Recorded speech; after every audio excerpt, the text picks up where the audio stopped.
first inversion chords as secondary dominants, and diminished triads. That sounds difficult, but it's not. And can you learn this without being a music theory expert? Yes, you can. So, let's get creative.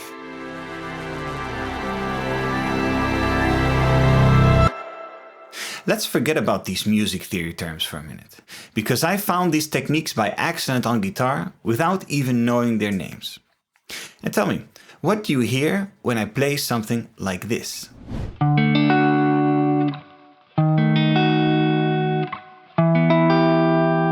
What I hear is a very strong pull towards the E minor, and especially the chord in the middle, which is a diminished triad, is responsible for this.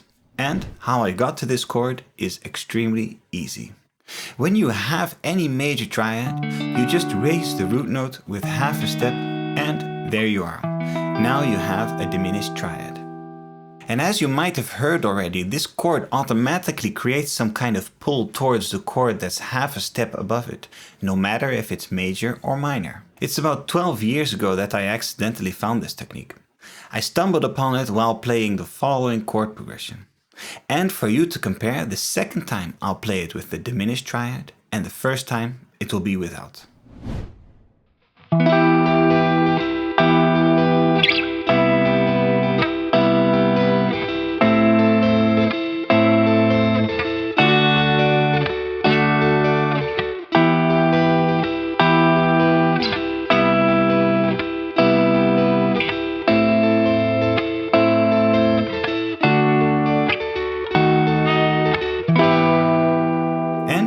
Did you hear a difference?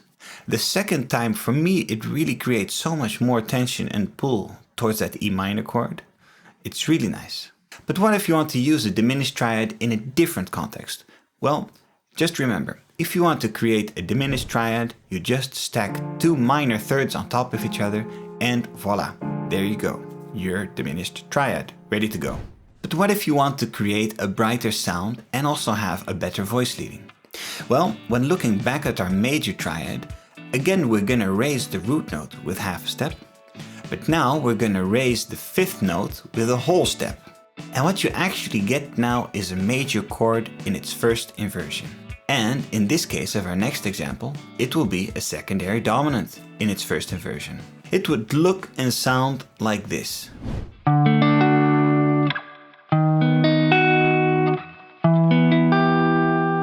I can even apply this trick multiple times in one chord progression. Just listen.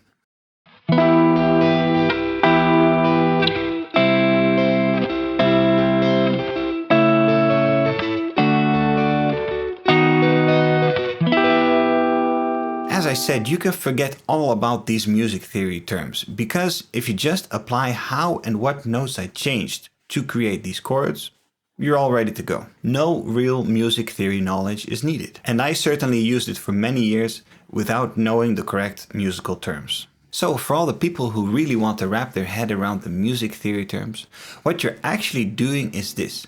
You're creating a chromatic passing chord between the two original chords. And this extra chord in between creates tension and a smooth connection to the chord that lies half a step above it. And this really sums up the use of diminished triads and first inversion secondary dominants. And they're just too good not to try them out. But before you do, I hope you find your way to the like and subscribe buttons and give them a tap to help the channel out. And don't forget to share this video if it was useful to you. And for now, see you next time.